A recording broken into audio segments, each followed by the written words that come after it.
আসসালামু আলাইকুম, সবাই কেমন আছেন? বেসিক কম্পিউটার প্রশিক্ষণ কোর্সে আপনাদের সবাইকে স্বাগতম। আজ আমরা শিখব ইনপুট ডিভাইসের দুইটি ডিভাইস মাউস এবং কিবোর্ড সম্পর্কে। মাউস এবং কিবোর্ড কি আমরা গত পর্বগুলোতে শিখেছি।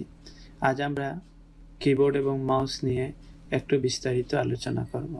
প্রথমে আমরা আলোচনা করব কিবোর্ড নিয়ে। তাই আমরা কিবোর্ডের একটি ইমেজ আপনাদের সামনে নিয়ে আসলাম। আপনাদের সামনে যে কিবোর্ড আছে সেটির সাথে এই কিবোর্ডের দেখবেন বেশিরভাগ মিল রয়েছে। সবগুলির কাজই একই রকম, কিন্তু একটু পরিবর্তন হতে পারে এই ইমেজের আইকনগুলোতে। কোনো অসুবিধা নেই, সবগুলোর কাজ সেম। আমরা কিবোর্ডের প্রথম যে লাইনটি দেখতে পাচ্ছি সবগুলোকে দেখতে পাচ্ছি F দিয়ে, অর্থাৎ F1, F2, F3, যাকে বলা হয়ে থাকে ফাংশন কি। এগুলো হচ্ছে বিভিন্ন কাজের জন্য শর্ট কাজে ব্যবহৃত হয়ে থাকে।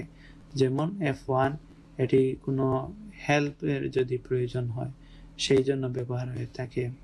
F2 কোনো ইমেল যদি আপনি পাঠাতে চান তাহলে ইমেল বক্সটি সাথে সাথে খুলে যাবে।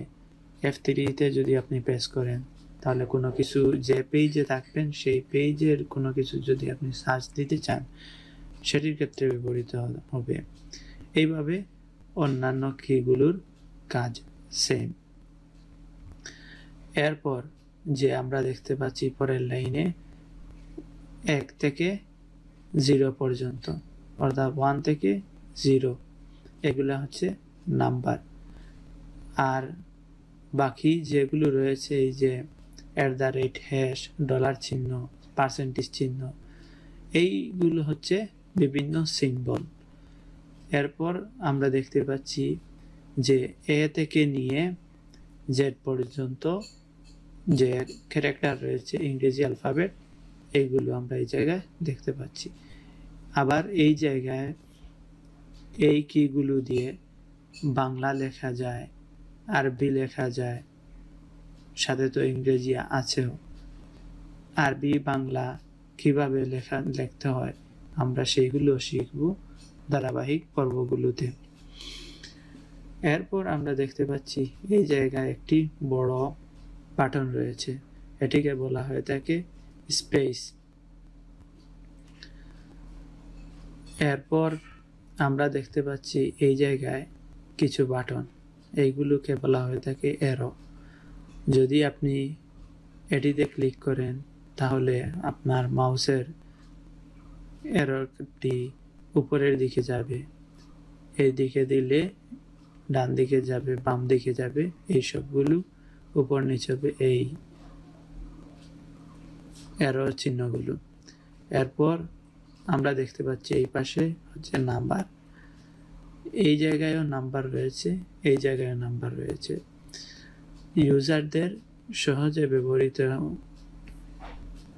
করার জন্য যার কাছে যেটি ভালো লাগবে, যে পাশ থেকে নাম্বার তুলতে ভালো লাগবে, সেই পাশ থেকে যেন ইউজাররা ব্যবহার করতে পারে সেই জন্য এই জায়গায় নাম্বার দেওয়া রয়েছে, এই জায়গায় নাম্বার দেওয়া রয়েছে। এরপর আমরা দেখতে পাচ্ছি এই জায়গায় এন্টার, কন্ট্রোল, শিফট, আবার এই জায়গায়ও shift, control, caps lock, tab ইত্যাদি নামে বিভিন্ন আমরা কি দেখতে পাচ্ছি। আবার এর পাশে দেখতে পাচ্ছি ব্যাকস্পেস, এন্টার, এই সবগুলো হচ্ছে স্পেশাল কি, এগুলোকে বলা হয়ে থাকে স্পেশাল কি।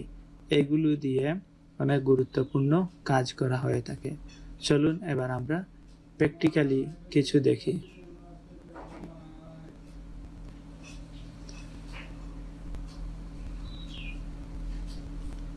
আমরা চলে যাব স্টার্টে। এরপর আমরা খুঁজে নিব মাইক্রোসফট অফিস।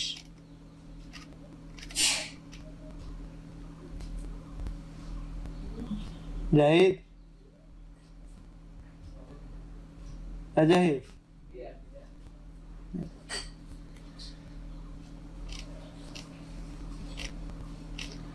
আমরা খুঁজে নিব মাইক্রোসফট অফিস। মাইক্রোসফট অফিসে গিয়ে আমরা বের করে নিব মাইক্রোসফট ওয়ার্ড। মাইক্রোসফট ওয়ার্ডটি ওপেন হয়ে গেলে ক্লোজে ক্লিক করে আমরা এটি বন্ধ করে দিব। এরপর ব্ল্যাঙ্কে ক্লিক করব। এটি ওপেন হয়ে গেলে এবার আমরা আমাদের কিবোর্ডটি নিয়ে আসব। কিবোর্ড আপনার সামনে রয়েছে। যদি আপনি কম্পিউটারের কিবোর্ডটি ইউজ করতে চান তাহলে আপনি এই সার্চ বারে গিয়ে দেখবেন অন স্ক্রিন কিবোর্ড, সাথে সাথে এইরকম একটি আইকন চলে আসবে। আপনি এটিতে ক্লিক করবেন, দেখবেন আপনার সামনে থাকা কিবোর্ডের মতো একটি কিবোর্ড চলে আসছে। এটি আপনি ব্যবহার করতে পারেন যখন আপনার কম্পিউটারের কিবোর্ডের কোনো সমস্যা হবে সেই সময়। ওকে, সব কিবোর্ডের কাজ সেম, এটির কাজ যেমন এটির কাজ তেমন। আপনি শুধু পার্থক্য দেখতে পাচ্ছেন এই জায়গায় ফাংশন কিগুলো নেই।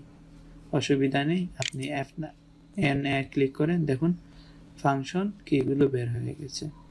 ওকে, এবার আমরা এটি মিনিমাইজ করলাম। এবার আমরা দেখি 1 2 3 4 5 6 7 8 9 0 সবগুলো আমরা এইভাবে ব্যবহার করতে পারলাম নাম্বার। কিন্তু আমরা দেখতে পাচ্ছি এর পিছনে কিছু সিম্বল রয়েছে, যেমন symbol, hash symbol, dollar symbol. এইগুলোকে আমরা কিভাবে ব্যবহার করব? দেখুন এই জায়গায় আমি একটি ফাঁকা রাখতে চাচ্ছি, সুতরাং আমি এই জায়গায় স্পেসে ক্লিক করব। দেখুন এই জায়গায় একটি ফাঁকা হয়ে গেছে। এবার আমি যদি শিফটে ক্লিক করি, শিফটে ক্লিক করে দেখুন এবার 1 2 3 সেগুলো ঝাপসা হয়ে গেছে এবং আমাদের সিম্বলগুলো সামনে চলে আসছে। দেখুন @ আবার চলে আসছে নাম্বার। তখন আমরা আবার শিফটে ক্লিক করব, শিফটে ক্লিক করে ডলারে ক্লিক করব। এর মানে কি? মানে হচ্ছে যে মূলত আমাদের কি হচ্ছে, এই সামনে যেগুলো রয়েছে দৃশ্যমান সেগুলো আমরা যদি কোনো সময় ব্যবহার করতে চাই যেগুলো অদৃশ্য অর্থাৎ কিছু ঝাপসা রয়েছে, তখন আমরা এই শিফট কি ব্যবহার করব। যেমন আমি এখন $1 ব্যবহার করতে চাচ্ছি, তাহলে আমাদের কি করতে হবে? প্রথমে 1 ক্লিক করব, এরপর শিফটে ধরে আমরা @ ক্লিক করব, এরপর আমরা 2 ক্লিক করব, এরপর শিফটে ধরে ডলারে ক্লিক করব। দেখুন ব্যবহার করতে পেরে গেছি। এরপর ক্যাপস লকের কাজ কি? যদি আমরা ক্যাপস লকে ক্লিক করি তাহলে দেখুন একটু পূর্বে স্বাভাবিকত আমাদের কম্পিউটারের যে লেটারগুলো থাকবে সেগুলো থাকবে স্মল লেটারে অর্থাৎ ছোট হাতের। কিন্তু আপনি যদি সবগুলোকে বড় হাতের লিখতে চান অথবা আপনি প্রথমটি বড় হাতের লিখতে চান তাহলে আপনি ক্যাপস লকে ক্লিক করতে পারেন। ক্যাপস লকে ক্লিক করার পর দেখুন সবগুলো বড় হাতের হয়ে গেছে। যেমন এই যেগুলো রয়েছে সেগুলোকে আমরা যদি কাটতে চাই এই ক্রস চিহ্নটি আমরা কাটবো, দেখুন সবগুলো ডিলিট হয়ে গেছে। এবার আমি যদি লিখি আমার নাম, দেখুন সবগুলো বড় হাতের হয়েছে। এবার আমি যদি সবগুলোকে কেটে দিই, এবার ক্যাপস লকটি অফ থাকে, দেখুন একই জায়গায় ক্লিক করছি কিন্তু সবগুলো ছোট হাতের হচ্ছে। আশা করি বুঝতে পারছেন। ওকে, এবার যদি আমরা ধরেন আমার স্পেস নাম লিখব, এখন নামের প্রথম যে অক্ষর রয়েছে N সেটিকে আমরা চাচ্ছি বড় হাতের। তাহলে তো আমরা ক্যাপস লকে ক্লিক করে N এভাবেও দিতে পারি, আবার শিফটে ক্লিক করে শিফটে চেপে ধরে আমরা এন প্রেস করি, দেখুন এটি বড় হাতের হয়ে গেছে। বাকিগুলো আমরা যদি চাই ছোট হাতের থেকে দিতে ছোট হাতের দিতে পারি। ওকে, এবার এই যে বাটন দেখতে পাচ্ছি এটিকে বলা হয়ে থাকে কন্ট্রোল বাটন, এটিকে বলা হয়ে থাকে উইন্ডোজ বাটন। এরপর দেখুন এটিতে আমরা ক্লিক করার সাথে সাথে এই যে স্টার্টে ক্লিক করার পর যেটি হয়ে থাকে সেটি হয়েছে এটিতে। এরপর এটিকে বলা হয়ে থাকে অল্টার বাটন। এইগুলো বেশি ব্যবহার হয়ে থাকে আমরা ফটোশপ, ইলাস্ট্রেটরের মতো সফটওয়্যারগুলোতে কাজ করার সময়। আবার দেখুন এই পাশেও রয়েছে শিফট। এই শিফট আর এই শিফট উভয়টির কাজ হচ্ছে সেম, সমান। এগুলো দেওয়া হয়েছে যে যেহেতু এগুলো বেশি ব্যবহার হয় সেই জন্য ইউজারের সহজে ব্যবহার করতে গিয়ে যে যার হাত ডান হাতে বেশি শক্তি থাকে সেজন্য এটি ব্যবহার করতে পারে, বাম হাতের জন্য এটি ব্যবহার করতে পারে। অর্থাৎ যে যেটিতে অভ্যস্ত, যার জন্য যেটি সহজ হবে সেজন্য সেই পাশ থেকে শিফটটি ব্যবহার করতে পারি, সেজন্য দুই পাশে দুটিকে দেওয়া হয়েছে। এরপর রয়েছে এন্টার। এন্টারের কাজ কি? ধরুন আমি বর্তমানে এই লাইনে রয়েছি, আমি কিছু একটা লিখে নেই, এই লাইনে রয়েছি, এবার চাচ্ছি আমি যেন নিচের লাইনে যাই, আমার এই লাইনের কাজ শেষ, তখন আমি এন্টারে প্রেস করব, দেখুন আমি নিচে চলে আসছি। অথবা আমরা যদি কোনো একটা জিনিস সেভ করতে চাই, ডিলিট করতে চাই, সেই ক্ষেত্রেও এন্টার ব্যবহার হবে। এন্টারের কাজ নিয়ে আরও বিস্তারিত দেখব আমরা যখন বিভিন্ন টুল শিখব, অনেক কিছু শিখব। ওকে, এরপর দেখুন ডিলিট। এই যে কিবোর্ডে আপনারা দেখতে পাচ্ছেন ডিলিট, যেটিকে এই জায়গায় সংক্ষেপে ডিল শব্দ ব্যবহৃত হয়েছে। আপনি ডিলিটে যদি ক্লিক করেন কি হয়, এই যে আমরা এন্টার দেওয়ার ফলে একটি স্পেস হয়েছিল সেইটি কেটে গেছে। এরপর আমরা ডিলিটে দিই, তাহলে দেখুন কিছুই কাটছে না, কিন্তু ডিলিট হওয়ার তো কথা ছিল। দেখুন আমাদের মাউসের কার্সারটি বর্তমানে এই পাশে রয়েছে, আমি এটিকে এই জায়গায় রেখে দিলাম। এইবার ডিলিট দিই, দেখুন কেটে গেছে। অর্থাৎ আমাদের মাউসের কার্সারটি যে জায়গায় থাকবে তার পরের যেগুলো রয়েছে সেইগুলোকে সে ডিলিট করে দেবে। যদি আমরা সামনে যেগুলো রয়েছে সেটিকে ডিলিট করতে চাই, তাহলে আমাদের কিবোর্ডের যে ব্যাক স্পেস রয়েছে সেটিকে আমরা চাপতে পারি,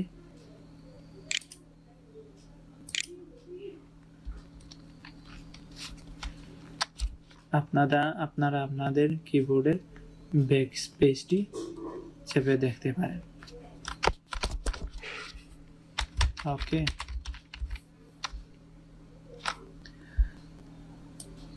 এবার আমরা শিখতে চলেছি যে কিবোর্ডে কিভাবে টাইপিং করতে হয়। সেটি শেখার আগে চলুন আমরা সংক্ষেপে জেনে নেই মাউসের কাজ কি।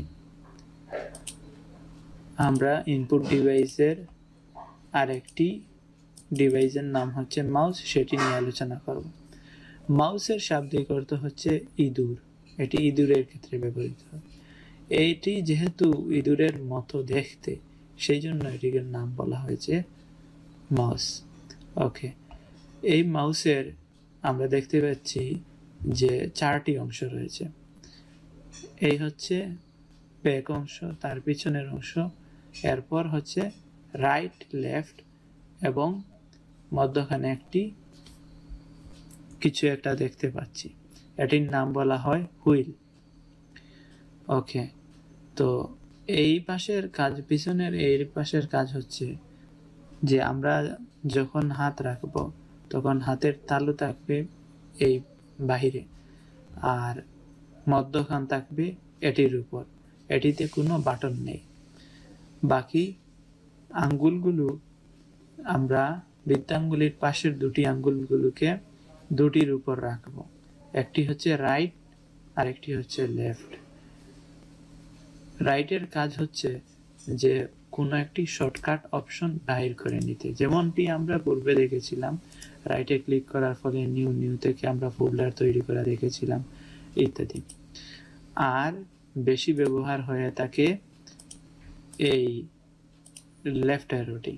লেফট অ্যারোটি হচ্ছে কোনো একটি জিনিস সিলেক্ট করার জন্য ব্যবহার হয়ে থাকে। যেমন আমরা বর্তমানে চাচ্ছি এটিকে জুম করতে, তাহলে আমরা মাউসের এই রাইট বাটন লেফট বাটন চেপে ধরে আমরা এটিকে যদি টেনে দিই তাহলে এটি জুম হবে, যদি আমরা পিছনে দিই তাহলে এটি জুম আউট হবে।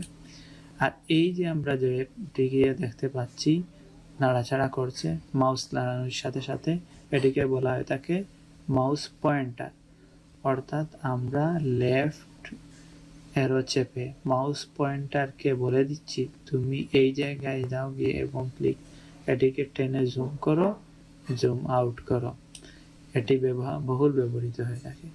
দেখুন এই মাউস পয়েন্টারটি এক এক জায়গায় যাওয়ার সময় এক এক রকম হয়ে যাচ্ছে। যদি আমরা এটি বাইরে থাকি তাহলে এটি এই রকম, আর যদি আমরা ইমেজের উপর যাই তখন হাতের মতো চলে আসছে।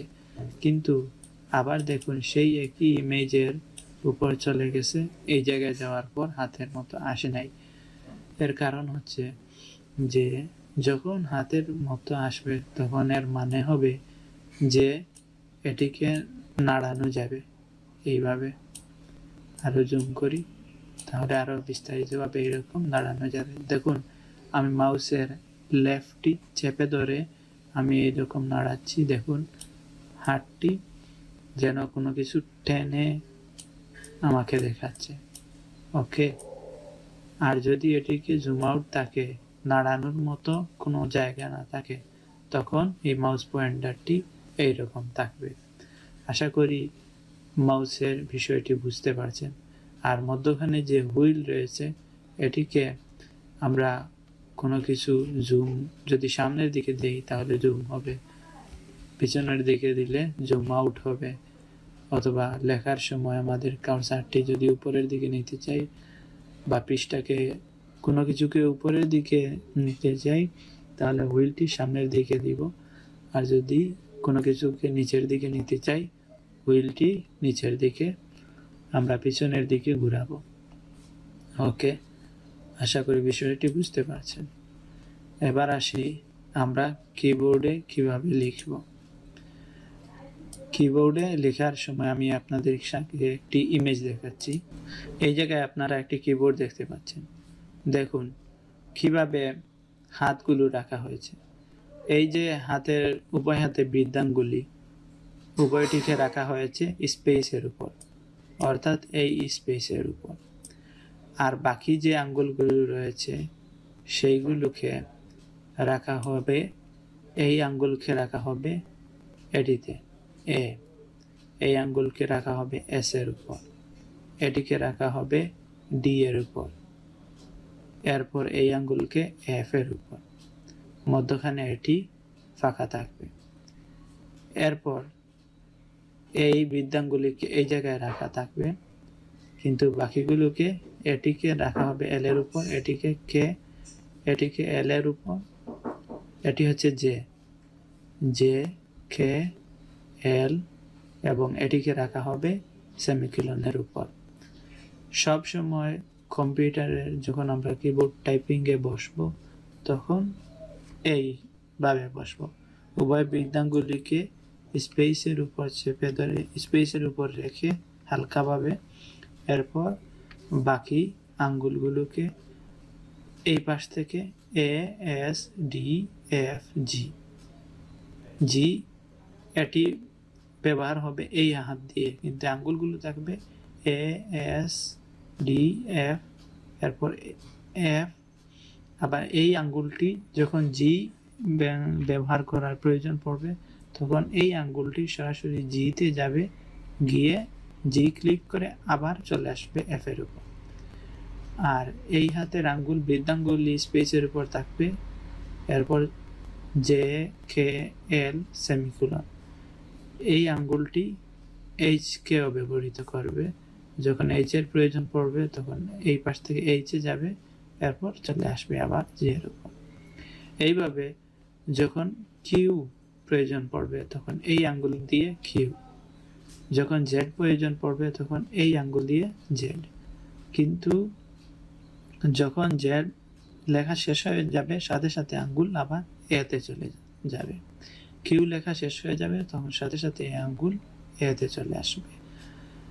এইভাবে এস, এই আঙ্গুলটি ব্যবহৃত হবে ডাব্লিউ এবং এক্স এর ক্ষেত্রে। এই আঙ্গুলটি ব্যবহৃত হবে ই এবং সি এর ক্ষেত্রে। এরপর এই আঙ্গুলটি ব্যবহৃত হবে আর এবং সি এর ক্ষেত্রে। এরপর এই আঙ্গুলটি যেভাবে জিতে গিয়ে আবার এফে চলে আসছে, ঠিক তেমনি ভাবে টিতে গিয়ে এফে চলে আসবে, বিতে গিয়ে আবার এফে চলে আসবে। এই এতটুকু হচ্ছে এই হাতের কাজ, এই সবগুলো। আর এই সবগুলো হচ্ছে এই হাতের কাজ করবে। যেমন যখন এইচ এর প্রয়োজন পড়বে জে থেকে এইচ এ গিয়ে আবার জেতে চলে আসবে। এরপর বিতে যখন প্রয়োজন পড়বে তখন এই হাতেরটি, এই আঙ্গুলটি বি তে চলে এসে আবার চলে যাবে জেতে। আবার এটিকে এন এর ক্ষেত্রে ব্যবহৃত হবে, ইউর ক্ষেত্রে ব্যবহৃত হবে, এটি ওয়াইয়ের ক্ষেত্রে ব্যবহৃত হবে, আবার চলে আসবে জেতে। এইভাবে এটি আইয়ের ক্ষেত্রে, কে এর ক্ষেত্রে এবং তার নিচে এন আছে সেটির ক্ষেত্রে ব্যবহৃত হবে।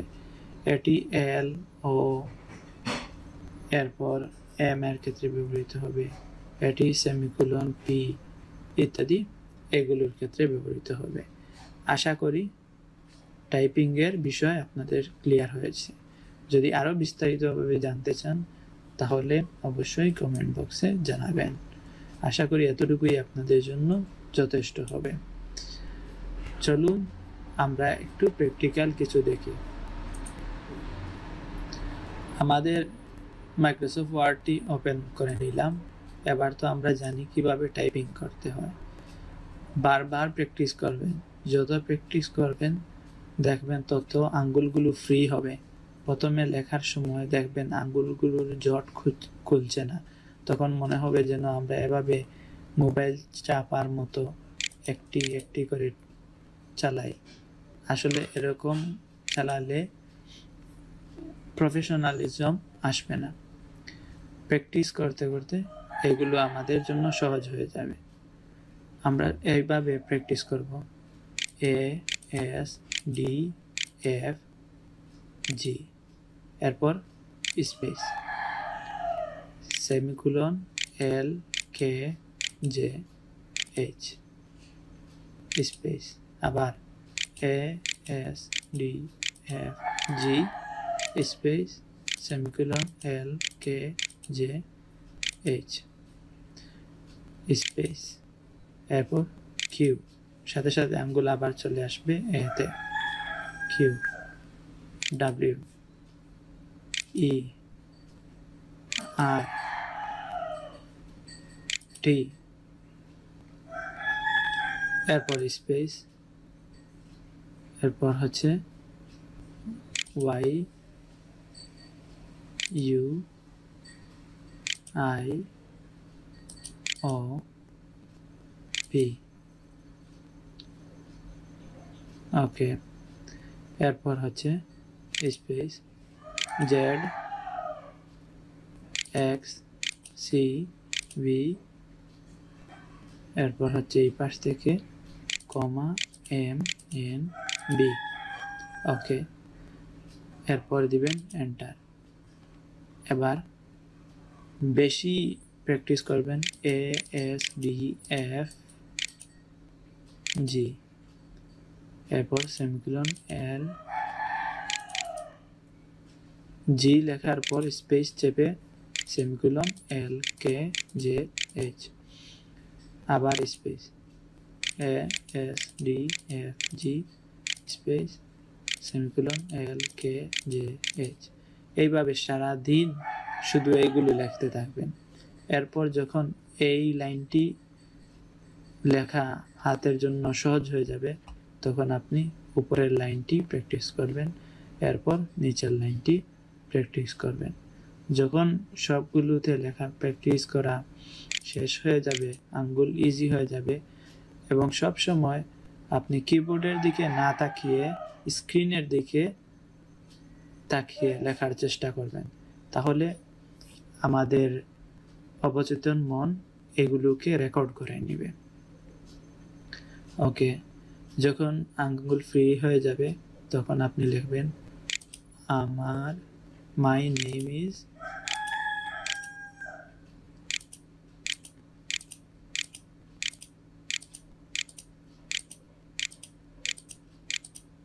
এই জায়গায় আপনি আপনার নাম দিবেন।